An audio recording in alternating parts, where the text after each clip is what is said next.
어떤 사람들은 마치 불멸의 존재처럼 보입니다. 그들은 침묵하고 불평하지 않으며 순응합니다. 겉으로 보기에는 강하고 균형 잡히고 성숙해 보입니다. 그러나 칼 융에 따르면 인간에게 가장 위험한 한계점은 바로 여기서 시작됩니다. 진정한 파괴는 종종 소음이 아니라 침묵 속에서 일어나기 때문입니다. 사람이 자신을 억누르기 시작할 때 처음에는 그 억압이 해결책처럼 보입니다. 논쟁을 피하고 감정을 억제하고 관대함을 보여준다는 명목으로 물러나는 것.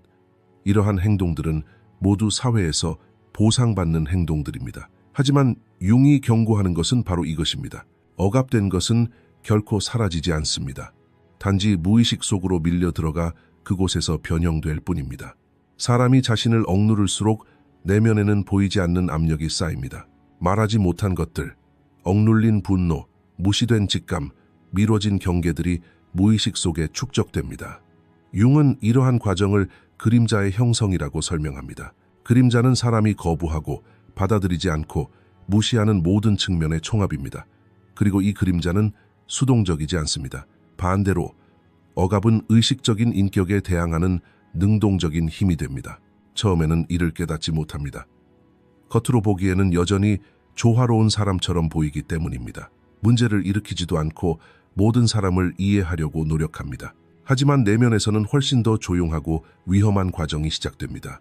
융에 따르면 무의식 속에 억압된 모든 내용은 언젠가 운명으로 되돌아옵니다. 다시 말해 억압된 것은 다른 형태로 삶에 스며듭니다.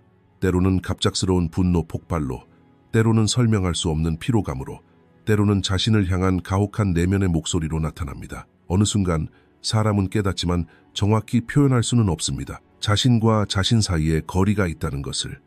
이 거리는 자기 자신으로부터 소외되는 첫 번째 징후입니다. 억압이 계속될수록 이 소외감은 깊어집니다. 사람은 자신의 감정뿐 아니라 직관까지 의심하기 시작합니다. 자신이 무엇을 느끼는지 확신하지 못하고 무엇을 원하는지 명확하게 표현할 수 없습니다. 오랫동안 자신에게 귀 기울이지 않았기 때문입니다. 이 시점에서 위험한 점은 바로 이것입니다. 사람은 자신이 외부 세계와 조화를 이루고 있다고 생각하지만 내면 세계는 서서히 붕괴하기 시작합니다. 융은 이러한 상황을 정체성 해체라고 정의합니다.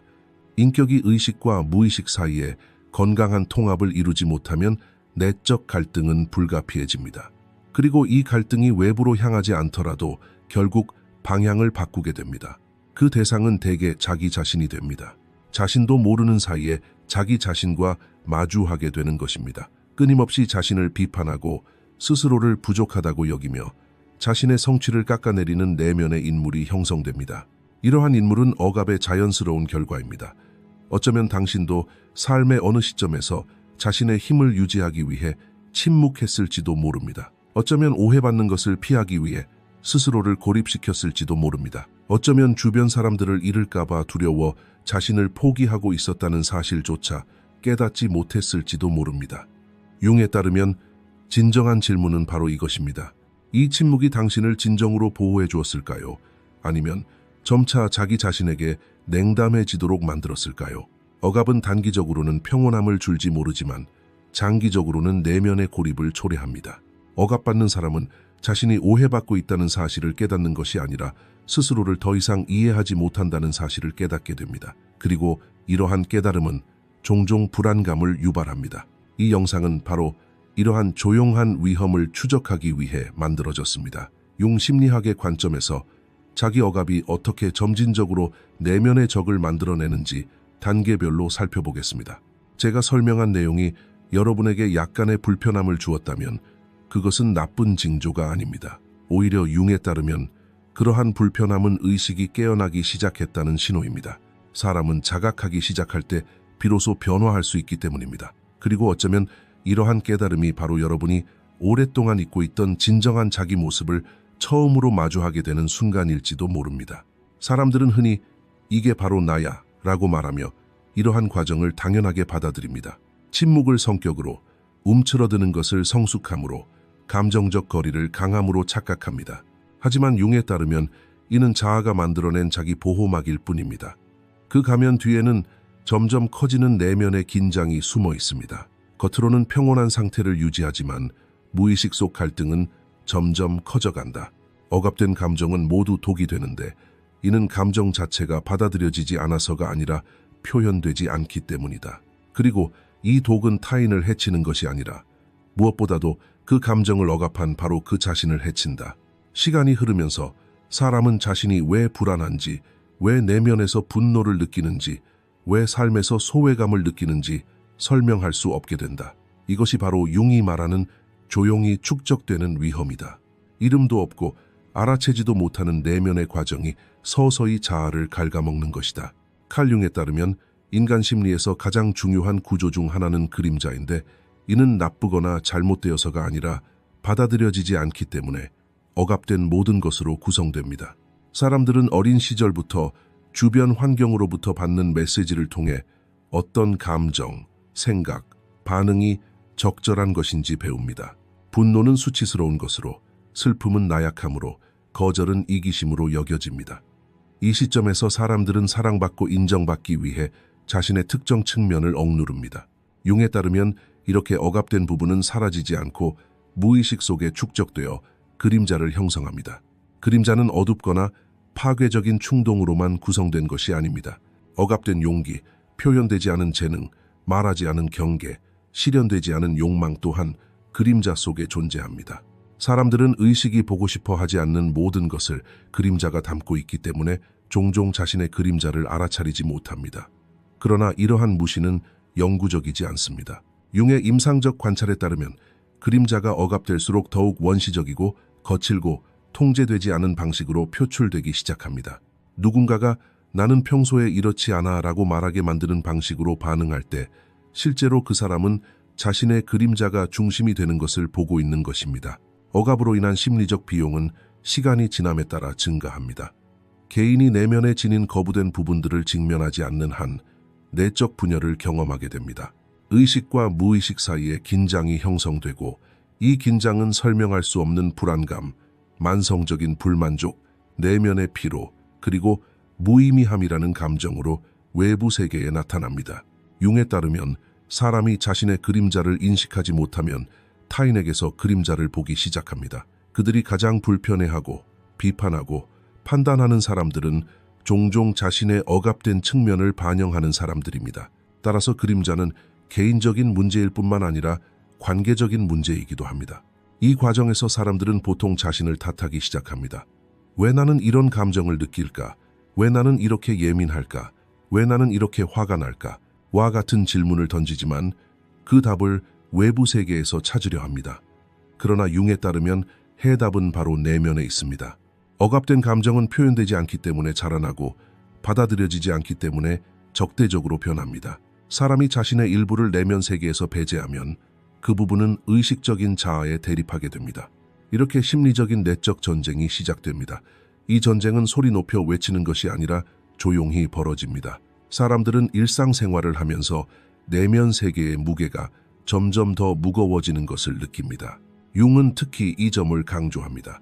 자신의 그림자를 직면하지 않는 사람은 자신을 온전히 알 수 없습니다. 그리고 자신을 알지 못하는 사람은 건강한 결정을 내릴 수 없습니다. 왜냐하면 그들의 결정은 자신이 인식하지 못하는 내적 갈등에 의해 좌우되기 때문입니다. 억압은 단기적으로는 질서를 제공하는 것처럼 보일 수 있지만 장기적으로는 인격의 통합성을 파괴합니다. 시간이 지나면서 사람은 자신이 무엇을 원하는지, 왜 원하는지, 또는 왜 특정 상황에 반응하는지 이해할 수 없게 됩니다. 이러한 불확실성은 개인의 자신감을 약화시키고 내면의 권위를 무너뜨립니다. 그림자의 출현은 실제로 위협이 아니라 하나의 신호입니다. 융에 따르면 그림자는 의식이 아직 확장되지 않은 영역을 보여줍니다. 그러므로 그림자를 마주하는 것은 병적인 상태가 아니라 변화를 향한 초대입니다. 하지만 이 초대를 무시하면 그림자는 더욱 가혹한 방식으로 자신을 드러냅니다. 갑작스러운 분노 폭발, 위축, 관계에서의 반복적인 갈등, 그리고 극심한 죄책감이 바로 그러한 예입니다. 이 시점에서 사람은 그림자를 완전히 거부하거나 그림자와 의식적인 관계를 맺는 법을 배우게 됩니다. 억압의 심리를 이해하는 것이 중요한 이유가 바로 여기에 있습니다. 그림자를 직면하지 않고는 개성화가 불가능하기 때문입니다. 융의 분석 심리학 전체는 개인이 자기 자신과 통합되는 것에 기반을 두고 있습니다. 그림자는 이 통합의 첫 번째이자 가장 어려운 단계입니다. 그림자를 부정하는 사람은 자기 인식의 길에서 끊임없이 넘어집니다. 그러나 그림자를 인정할 용기가 있는 사람은 점차 내면의 힘을 되찾기 시작합니다. 이 부분에서는 억압이 어떻게 그림자를 만들어내고 이 그림자가 어떻게 조용히 한 사람의 삶을 형성하는지 정확히 설명합니다. 많은 사람들이 그림자를 직면하는 것이 위험하다고 오해하는 경우가 있습니다. 하지만 융에 따르면 위험한 것은 그림자 그 자체가 아니라 그림자가 무의식 속에 남아있는 것입니다. 억압된 내용이 의식과 접촉하지 못하면 개인은 그것을 통제할 수 없고 단지 그 영향만을 경험하게 됩니다. 이로 인해 사람은 수동적이고 반응적이며 내적으로 취약해집니다. 그림자를 의식적으로 마주하게 되면 그림자는 파괴적인 힘을 잃고 변혁적인 힘으로 바뀌게 됩니다. 왜냐하면 개인이 자신이 거부했던 부분들을 받아들이기 시작할 때 비로소 자기 자신과의 싸움을 멈추고 진정한 내면의 온전함을 향해 나아갈 수 있기 때문입니다. 사회는 순응하는 사람들을 칭찬합니다. 침묵을 지키고 문제를 일으키지 않고 환경의 균형을 깨트리지 않는 사람들은 안전한 존재로 여겨집니다. 어릴 때부터 사람들에게 주입되는 메시지는 분명합니다. 받아들여지고 싶다면 순응하라. 다르면 숨어라. 감정을 너무 드러내지 마라. 융에 따르면 이러한 가르침은 개인이 사회생활에서 살아남도록 해주지만 내면 세계에는 큰 대가를 치르게 합니다. 사회적 순응이 의식적인 자각 없이 이루어질 때 개인은 자기 자신으로부터 멀어지게 됩니다. 바로 이 지점에서 융은 페르소나라는 개념을 제시합니다. 페르소나는 개인이 사회 앞에 쓰고 있는 얼굴입니다. 이 얼굴을 통해 개인은 사회적 역할을 수행하고 받아들여지고 사회 시스템의 일부가 됩니다. 그러나 페르소나는 자아의 전부가 아닙니다. 문제는 개인이 이 가면과 자신을 동일시할 때 발생합니다. 시간이 흐르면서 그 사람은 자신의 진정한 감정, 직관, 반응이 아닌 자신이 되어야 한다고 믿는 모습으로 살아가기 시작합니다. 바로 이 지점에서 사회적 순응에 숨겨진 대가가 드러납니다. 외부 세계에서 존재하기 위해 사람은 내면 세계를 타협하기 시작합니다. 이러한 타협 과정은 종종 눈에 띄지 않습니다.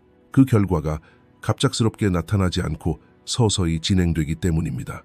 어떤 사람들은 스스로를 고립시키고 특정 문제에 대해 침묵을 지키고 자신의 경계를 덜 방어하는 것이 성숙함의 표시라고 생각할 수 있습니다. 그러나 융에 따르면 이것은 자아의 점진적인 소멸입니다. 내면의 충동을 억누르면서 사람은 자신의 직관에 대한 신뢰를 잃습니다. 자신이 무엇을 느끼는지 알지만 표현하지 않고 무엇을 생각하는지 알지만 명확하게 말하지 않습니다. 이러한 과정이 반복되면서 사람은 자신의 내면의 목소리로부터 멀어지게 됩니다. 사회적 순응이 심해질수록 내면의 긴장도 커집니다. 억압된 모든 반응은 무의식 속에 계속 축적되기 때문입니다. 융이 임상 작업에서 자주 접했던 모습은 다음과 같습니다. 지나치게 순응하는 사람들은 내면적으로 불안하고 긴장하며 지쳐 있습니다. 그러나 그들은 이러한 불안의 원인을 외부 세계에서 찾습니다. 사람, 상황, 삶을 탓합니다. 하지만 진정한 문제는 자기 자신과의 관계가 단절되었다는 점입니다. 융에 따르면 사람이 자기 자신과의 연결을 잃으면 어떤 사회적 관계도 만족을 줄 수 없습니다. 여기서 역설이 발생합니다. 남들에게 받아들여지기 위해 자신을 억누를수록 더욱 고립되는 것입니다. 관계가 더 이상 진정한 자아가 아닌 가면을 바탕으로 이루어지기 때문입니다. 이는 깊은 유대감 형성을 방해합니다. 사람들로 둘러싸여 있어도 오해받는다는 느낌을 받는 것입니다. 융은 이를 군중 속의 외로움이라고 표현했습니다. 이 외로움은 육체적인 것이 아니라 심리적인 것입니다. 자신을 드러내지 않기 때문에 보이지 않고 자신을 표현하지 않기 때문에 들리지 않습니다. 그리고 시간이 흐르면서 스스로에게 책임을 전가하게 됩니다. 사회적 순응의 또 다른 대가는 내면의 분노가 다른 방향으로 향하게 된다는 것입니다. 밖으로 표현할 수 없는 분노는 안으로 향합니다. 타인에게 아니요라고 말할 수 없는 사람은 스스로에게 가혹해지기 시작합니다. 자신을 비난하고 판단하고 깎아내립니다. 융에 따르면 이는 억압의 자연스러운 결과입니다.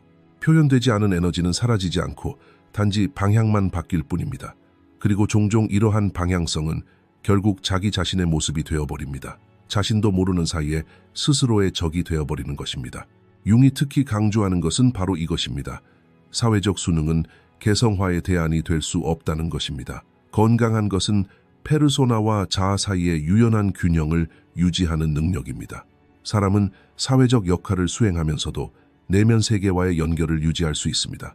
그러나 이러한 균형이 무너지면 사회적 수능은 미덕이 아니라 심리적 부담이 됩니다. 사람은 자신이 진정한 자신일 때와 역할을 연기할 때를 구분할 수 없게 되고 이는 정체성 혼란으로 이어집니다. 이 부분에서 사회적 수능 자체가 나쁘다고 주장하는 것은 아닙니다. 융의 경고는 훨씬 더 심오합니다. 자기 희생을 통해 쌓아 올린 모든 수능은 장기적으로 내면의 균열을 초래합니다. 타인과의 관계를 유지하면서 자기 자신과의 관계를 소홀히 하면 내면의 불안감을 느끼게 되고 이는 결국 말없는 피로감으로 변모합니다. 이것이 바로 사회적 수능의 숨겨진 대가입니다. 그러므로 융은 개인에게 다음과 같은 질문을 스스로에게 솔직하게 던져보라고 권합니다. 내가 수능하는 모습이 진정 나 자신인가? 아니면 나에게 기대되는 역할인가? 이 구분을 하지 못하면 사람은 자신의 가치관이 아닌 외부 세계의 기대에 따라 삶을 만들어가기 시작합니다. 이는 결국 깊은 내면의 공허함을 만들어냅니다. 사람은 자신이 옳은 일을 하고 있다고 생각하지만 자신이 있어야 할 자리에 있지 않다고 느낍니다. 바로 이 순간 사회적 수능의 대가를 깨닫게 됩니다. 융에 따르면 이러한 불안감을 억누르지 말고 오히려 주의에 깊게 들어야 합니다. 왜냐하면 종종 자기 자신에게로 돌아오라는 첫 번째 신호가 바로 이러한 조용한 불안감이기 때문입니다. 억압이 오랫동안 지속되면 그 과정은 방어기제의 기능을 잃고 방향을 바꾸게 됩니다. 융에 따르면 이 시점에서 개인은 무의식적으로 스스로에게 적대적인 태도를 취하기 시작합니다. 위협은 더 이상 외부 세계에 있는 것이 아니라 내면에 있습니다. 무의식 속에 억압된 모든 부분이 의식적인 자아에 대한 반감을 형성하기 때문입니다. 개인은 이러한 갈등을 직접적으로 느끼지는 않지만 간접적인 증상을 통해 경험합니다. 끊임없이 부족함을 느끼고 성공의 순간에도 불안해하며 쉬는 동안에도 죄책감을 느끼고 행복한 순간을 망치는 것도 융에 따르면 이러한 것들은 모두 내면의 적대감을 드러내는 조용한 증상입니다. 이 단계에서 개인은 보통 가혹한 내면의 목소리로 자신을 다스립니다. 이 목소리는 실수를 과장하고 성공을 축소하며 감정을 무효화합니다. 과장하는 거야. 이렇게 느낄 자격이 없어. 더 잘했어야 했어. 와 같은 말들이 끊임없이 되풀이됩니다. 융은 이 목소리를 그림자가 의식과 맺는 부정적인 관계라고 정의합니다. 억압된 부분이 더 이상 보이지 않는 존재가 아니라 자기 혐오는 의식적인 자아를 벌하는 존재로 변모했습니다. 개인은 스스로를 단련하고 있다고 생각하지만 실제로는 자신을 지치게 만들고 있는 것입니다. 자기 혐오의 가장 위험한 측면은 그것이 종종 미덕으로 여겨진다는 점입니다. 사람들은 자신에게 가혹한 것을 강함으로, 감정을 무시하는 것을 성숙함으로, 끊임없이 자신을 몰아붙이는 것을 착각합니다. 융에 따르면 이는 큰 착각입니다. 자기 자신과 싸워서는 성장할 수 없기 때문입니다. 내면의 갈등은 에너지를 소모할 뿐 새로운 것을 만들어내지 못합니다. 따라서 이러한 상태에 이른 사람들은 극심한 피로감을 경험합니다. 하지만 이러한 피로감은 종종 신체적인 원인으로 여겨지지만 진정한 피로는 끊임없이 억압된 내면의 갈등에서 비롯됩니다. 이러한 내면의 적대감은 관계에도 영향을 미칩니다. 겉으로는 침착하고 차분해 보이지만 속으로는 타인에게 가혹해집니다. 사소한 비판조차 위협으로 받아들이고 아주 작은 거리감도 거부로 해석합니다. 융에 따르면 사람이 자신에게 냉혹해지면 외부 세계를 안전한 곳으로 인식할 수 없기 때문입니다. 내면의 갈등이 인식을 왜곡하기 때문입니다. 사람은 지나치게 방어적이 되거나 완전히 위축됩니다. 두 경우 모두 관계는 피상적이 됩니다. 바로 이 지점이 절정입니다. 단순히 자신을 억누르는 것을 넘어 자신을 통제하고 판단하고 처벌하려는 내면의 자아를 만들어냅니다. 융은 이러한 상황을 자아가 자신의 온전함에 반항하는 것이라고 설명합니다. 한편으로는 평화를 갈망하면서도 다른 한편으로는 평온한 순간을 스스로 망쳐버립니다. 무의식 속에 짊어진 짐이 휴식을 방해하기 때문입니다. 기분이 좋을 때조차도 마치 무언가가 끊임없이 잘못될 운명인 것처럼 불안한 상태를 유지합니다. 이 단계에서 대부분의 사람들은 문제의 근원을 잘못된 곳에서 찾습니다. 삶, 관계, 과거를 되짚어보지만 자기 자신과의 관계는 살펴보지 않습니다. 융에 따르면 진정한 질문은 바로 이것입니다. 당신은 자신에게 어떻게 말하는가? 당신은 자신을 어떻게 대하는가? 자기 자신과의 관계는 외부 세계와의 모든 관계의 토대가 되기 때문입니다. 의식적이든 무의식적이든 자신에게 적대적인 사람은 끊임없이 삶을 복잡하게 만드는 선택을 하게 됩니다. 이러한 선택들은 운명처럼 보일지 모르지만 사실은 억압의 장기적인 결과입니다. 융의 경고는 분명합니다. 자신과 싸워서는 이길 수 없습니다. 억압된 모든 것은 언젠가 더욱 강해져서 되돌아올 것입니다. 그리고 이러한 되돌아옴은 종종 개인이 가장 취약한 시점에 발생합니다. 그렇기 때문에 이 절정기는 또한 중요한 문턱이기도 합니다. 사람은 내면의 적대감을 정상화하고 계속해서 스스로를 소진시키거나 아니면 처음으로 멈춰서서 깨닫습니다. 문제는 내가 나 자신으로부터 도망치고 있다는 것이다. 이 깨달음은 고통스럽지만 동시에 변화가 시작되는 순간이기도 합니다. 이 시점에서 융의 가장 인상적인 관찰 중 하나가 드러납니다. 사람이 자신에게 적대적일 때 삶 또한 자신에게 적대적으로 보이기 시작한다는 것입니다. 내적 갈등은 인식을 왜곡하기 때문입니다. 사람은 더 이상 사건을 있는 그대로 평가하지 않고 자신의 내면 세계라는 가혹한 필터를 통해 판단합니다. 작은 좌절은 큰 위협으로, 불확실성은 재앙적인 시나리오로 변질됩니다. 이로 인해 사람은 끊임없이 경계하고 긴장하고 방어적인 자세를 취하게 됩니다. 하지만 융에 따르면 이러한 긴장은 외부 세계의 위험에서 비롯되는 것이 아니라 내면에서 벌어지는 전쟁으로 인한 압박에서 비롯됩니다. 사람이 이 사실을 깨닫지 못하는 한 스스로를 보호하고 있다고 생각하며 계속해서 에너지를 소모하게 됩니다. 칼 융에 따르면 인간이 스스로와 겪는 내면의 갈등에는 해결책이 있으며 그 해결책은 억압을 더욱 강화하는 것이 아닙니다. 오히려 억압된 것과 의식적인 관계를 맺는 데에 해결책이 있습니다. 융은 이 과정을 의식적 통합이라고 부릅니다. 의식적 통합은 자신이 거부하거나 무시하거나 두려워하는 자신의 모습을 무분별하게 드러내는 것을 의미하지 않습니다. 이 과정은 내면의 여러 부분을 자각하고 인식하고 의식의 영역으로 초대하는 것에서 시작됩니다. 사람은 자신이 자각하는 것만을 변화시킬 수 있습니다. 자각하지 못하는 것은 계속해서 사람을 지배합니다. 의식적 통합의 첫걸음은 정직입니다. 융은 자신에게 정직하지 않고서는 치유할 수 없다고 말합니다. 자신의 감정을 부정하지 않고 직시하고 분노를 판단하지 않고 받아들이며 자신의 약점을 경시하지 않고 인정하는 것이 필요합니다. 억압된 내용은 흔히 약점으로 낙인 찍히기 때문에 이러한 자각은 종종 불편할 수 있습니다. 그러나 융은 여기서 중요한 점을 지적합니다. 우리가 약점으로 인식하는 것은 종종 억압된 생명 에너지라는 것입니다. 사람이 내면의 에너지를 파괴하려 할수록 더욱 지치지만 의식과 연결될 때 비로소 강해집니다. 이 과정에서 그림자는 더 이상 적이 되지 않습니다. 융에 따르면 그림자와의 의식적인 접촉은 인격을 확장시킵니다. 사람이 자신의 좋은 면뿐 아니라 모든 면을 인식하기 시작하면 내면의 분열이 줄어듭니다. 내면에는 더 이상 억압되고 처벌받는 부분이 없고 인식되고 정의되고 의미를 부여받는 부분만 남게 됩니다. 이는 내면의 긴장을 완화합니다. 내면의 균형이 형성되기 시작하면서 사람은 더 이상 끊임없이 자신을 통제할 필요가 없어집니다. 의식적인 통합에는 책임감 또한 필요합니다.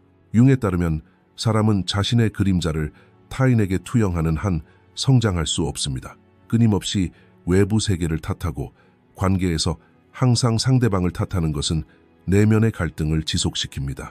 그러나 통합 과정에서 개인은 내 안의 것은 내 것이다 라는 사실을 받아들입니다. 이러한 수용은 죄책감을 만들기 위한 것이 아니라 힘을 얻기 위한 것입니다. 책임감을 갖게 되면 모든 측면을 관리할 수 있게 되기 때문입니다. 이 시점에서 융의 개성화 개념이 중요해집니다.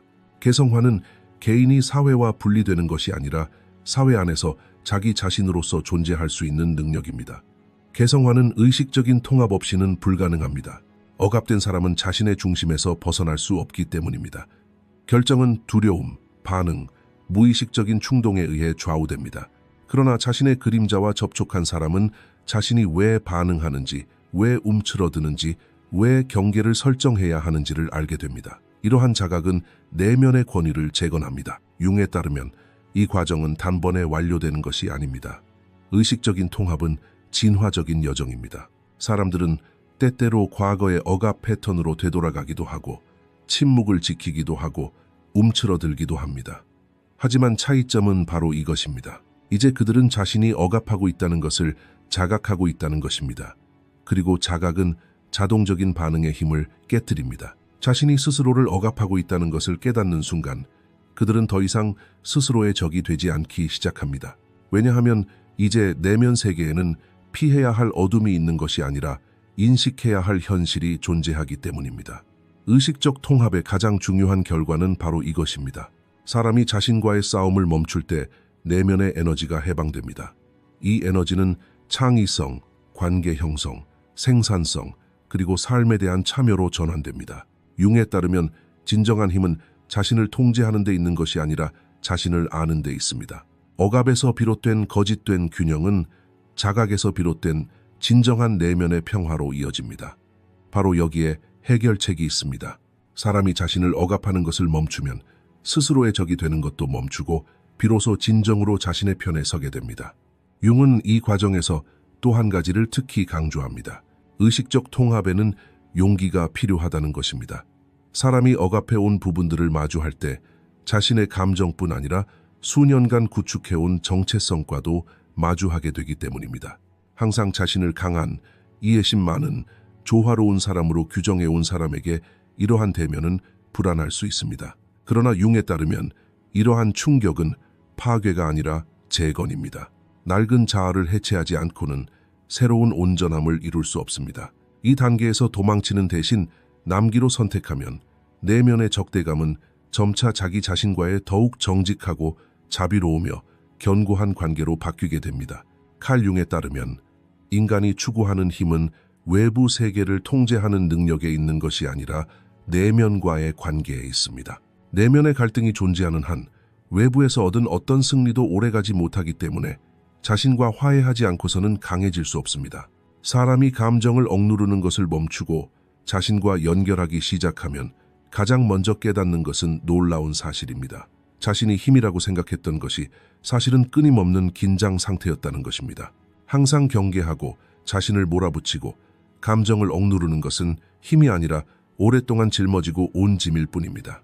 융의 심리학에서 진정한 힘은 이러한 짐을 인식하고 의식적으로 해결하는 능력입니다. 자신과 화해한다는 것은 모든 감정을 인정하거나 모든 충동에 따라 행동하는 것을 의미하지 않습니다. 이 화해는 내면의 현실을 부정하지 않고 받아들이는 성숙함입니다.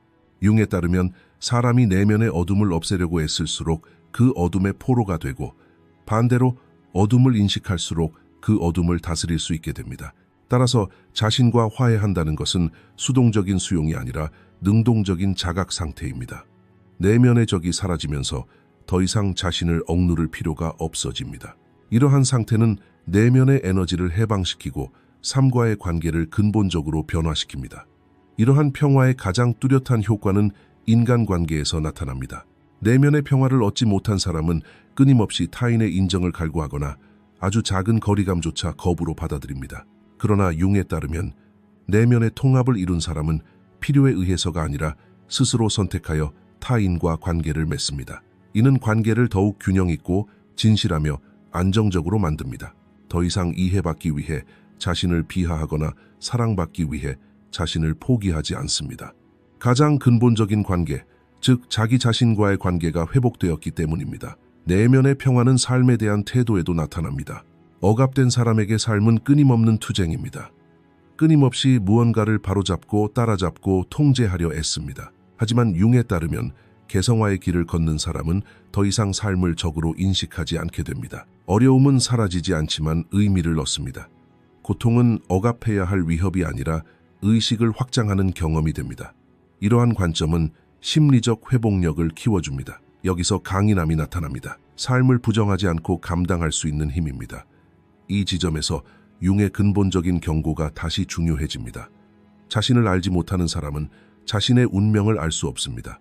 운명이란 무의식 속에 담긴 내용이 외부 세계에서 반복되는 것에 지나지 않기 때문입니다. 사람이 자신과 화해하지 않으면 다른 형태로 같은 갈등을 계속 경험하게 됩니다. 다른 관계, 다른 환경, 다른 조건. 하지만 느낌은 그대로입니다. 내면의 불안. 융에 따르면 이러한 반복은 벌이 아니라 초대입니다. 의식이 아직 보지 못한 무언가를 깨닫도록 이끄는 부름입니다. 그렇기에 이 여정은 여기서 끝나지 않습니다. 자신과 화해하는 것은 목적지가 아니라 방향입니다. 때때로 사람은 다시 억압하고 다시 움츠러들고 예전의 패턴으로 돌아갑니다. 하지만 이제 중요한 차이점이 생겼습니다.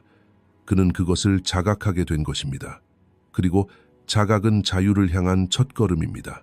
융에 따르면 의식이 확장될수록 자기 자신에 대한 적대감은 줄어들고 더욱 현실적이고 정직하며 견고한 자기 관계로 대체됩니다. 사람은 더 이상 자신을 극복해야 할 장애물이 아니라 함께 만들어가야 할 온전한 존재로 인식하게 됩니다. 강함은 강해지는 것이 아니라 부드러워지는 데서 나옵니다. 억압이 아니라 자각을 통해 길러집니다. 자기 자신과 화해하지 않고는 강해질 수 없습니다. 내면의 평화가 없다면 외부 세계에서의 어떤 성공도 진정한 만족을 가져다 주지 못할 것이기 때문입니다.